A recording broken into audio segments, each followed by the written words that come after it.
Maud et Jérémy sont jeunes, ils sont amoureux, ils passent les vacances dans la villa de la mère de Maud. Et Maud commence à suspecter que Félix, qui est son ex, qui est jaloux et éventuellement taré, les espionne. Moi, j'ai eu la chance de d'abord tourner avec Julien sur un film précédent. Et ça a tout de suite matché. Donc, quand il m'a rappelé la fois suivante, j'ai de suite dit oui, avant même d'avoir le scénario en main, avant même de savoir de quoi parlait l'histoire, j'ai dit oui. Il y en a certains avec qui j'ai déjà tourné sur des choses assez, avec des rôles assez importants. Bon, Thomas, que vous avez vu, quelques rôles secondaires aussi qui ont l'habitude de tourner pour moi. Il y en a que j'avais déjà rencontré rapidement sur les tournages d'autres personnes, donc qui n'avaient jamais joué pour moi, mais que je connaissais un petit peu de loin. Et c'était le cas de Juline, par exemple, qui fait Maud dans le film, que j'avais vu de très loin sur un court-métrage il y a des années, et je m'étais dit, bah tiens, elle, je l'aime bien sur le tournage, si un jour j'ai un rôle, je pourrais penser à elle, donc c'est comme ça que j'ai pu l'inviter. Et il y en a encore d'autres que je connaissais absolument pas, et qui ont été castés exprès pour le film, quoi. Alors le rôle était un peu plus facile, donc il était un peu plus collé à moi, c'est-à-dire qu'il n'y avait pas vraiment de création de personnage. Et puis c'est beaucoup de discussions avec Julien, il a une approche assez plaisante pour les acteurs, notamment sur le plateau. Il a un amour du jeu, il est très fort en direction d'acteur. Et là, il y en avait besoin, parce qu'il y a un peu des rebondissements dans le film, il ne faut pas non plus en donner trop dès le début. Donc il fallait quand même jouer avec ça, et je trouve qu'on l'a quand même bien réussi, je pense. Et voilà, ça s'est fait un peu naturellement avec Julien, on a le dialogue facile.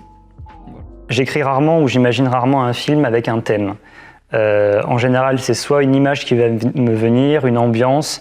Là, c'était plus des personnages qui m'étaient venus plus qu'une histoire. Et avant d'écrire Nénuphar, j'avais essayé d'écrire plusieurs films assez différents et j'y arrivais pas. Ça faisait 1 an, presque 2 ans que j'avais pas fait de film pour moi. J'avais très envie de m'y remettre et j'arrivais pas à écrire le nouveau parce que j'avais plein d'idées différentes et j'arrivais pas à les terminer. Et il y avait des personnages qui se retrouvaient d'une histoire à l'autre alors que c'était des styles différents, etc. Et est venu le moment où, de façon presque magique, ça s'est presque rassemblé.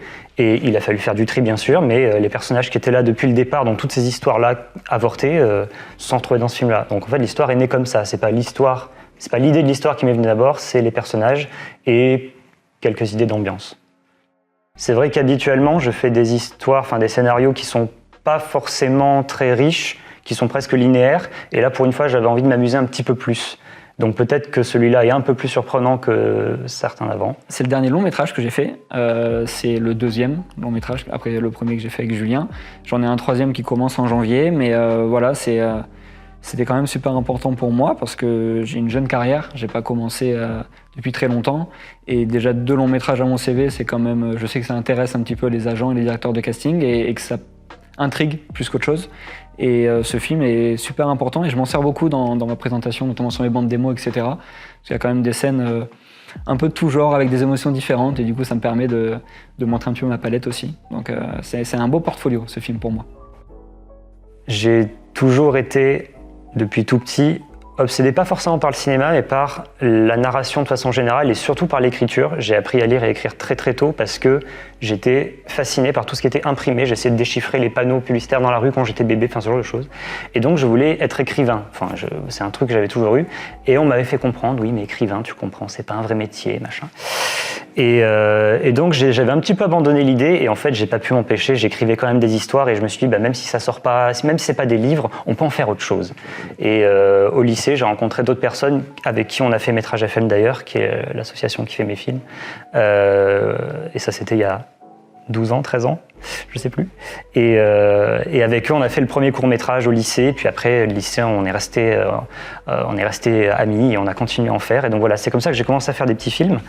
Et au fur et à mesure, j'ai fait une école en audiovisuel pour apprendre plus la technique de caméra notamment, parce que ce qui était écriture, montage, je connaissais déjà. Caméra pas, et je sentais que ça me manquait. Donc je me suis un peu formé là-dedans et on rencontre des gens dont c'est le métier et les équipes grandissent et chacun fait son projet, on rejoint d'autres et puis cela et puis cela. Et donc ça a grandi comme ça, donc j'ai fini par faire du cinéma comme ça. Le seul conseil que j'aurais à donner, c'est juste de faire. Pas attendre, oui mais j'ai pas assez les moyens, oui mais j'ai pas une super caméra incroyable, oui, on s'en fiche de ça. Tu as quelques personnes fiables avec toi et tu as une bonne idée et la volonté de le faire, enfin une vraie envie de le faire, tu le fais. ce sera bien, ce sera pas bien, c'est pas grave, fais quand même. Il y a que comme ça que de toute façon tu vas pouvoir évoluer. On part tous de quelque part. Et quelques personnes, même pas beaucoup, même si c'est une mini-équipe, tant que c'est des gens fiables qui ont la même passion, de toute façon, il faut le faire. Il a une façon de travailler. Il est un petit peu timide sur ses projets, il aime bien les garder pour nous, il est très attaché à tous ses projets, il a du mal à les présenter et en faire participer tout le monde.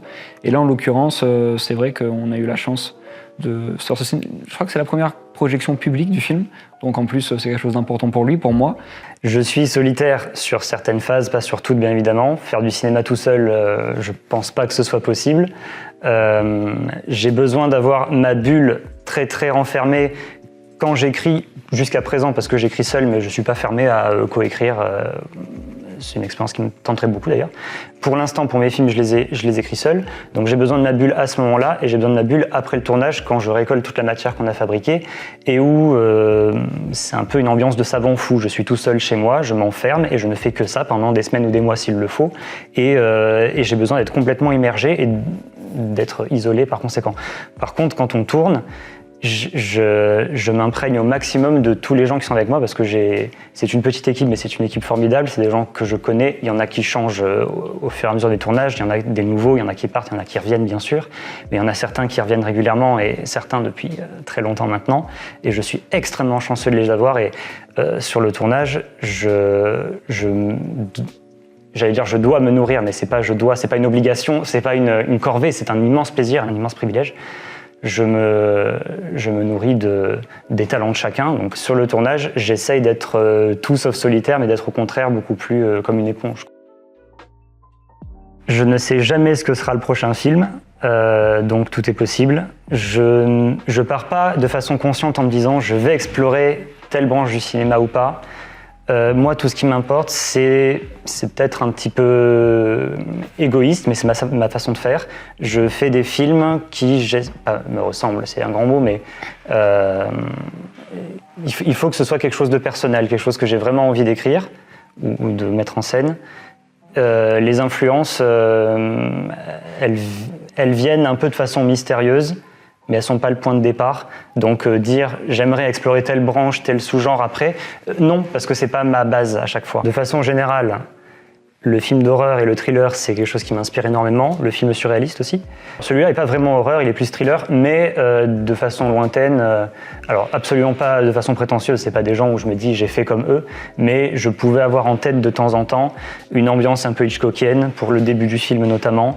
Des thrillers, j'ai pensé à La main sur le berceau, Jeune femme partagée appartement, ce style de thriller des années 90 qui m'intéresse beaucoup aussi. D'ailleurs, l'histoire se déroule dans les années 90. Voilà, pour mes inspirations pour Nénuphar, c'était ça. Mes films sont surtout sortis Amérique du Nord, Asie du Sud-Est, c'est là où c'est le plus sorti. Il y en a un qui a fait exception, qui est sorti à peu près partout. Et en France, il y a eu, alors je vais les citer, Tranche de vie et Rutabaga, qui sont sortis en France sur des plateformes du style Amazon Prime, etc. Et Tranche de vie, qui date de 2016, est sorti l'année dernière en DVD en France, mais c'est extrêmement tardif. Donc en France, de temps en temps, je sors un petit peu, mais c'est assez confidentiel, et surtout États-Unis, Canada, plus. C'est pas un choix de ma part, c'est comme ça que ça se fait. Moi, je fais les films. Après, ce qu'ils deviennent, j'ai pas vraiment de contrôle dessus. Et il se trouve qu'il y a quelques années, j'avais rencontré un vendeur, agent, comme on pourrait dire, qui a plus de contacts dans ces pays-là qu'ici. Donc en Europe, c'est plus difficile pour moi, mais on va voir si avec Nénuphar ça change un petit peu, pourquoi pas.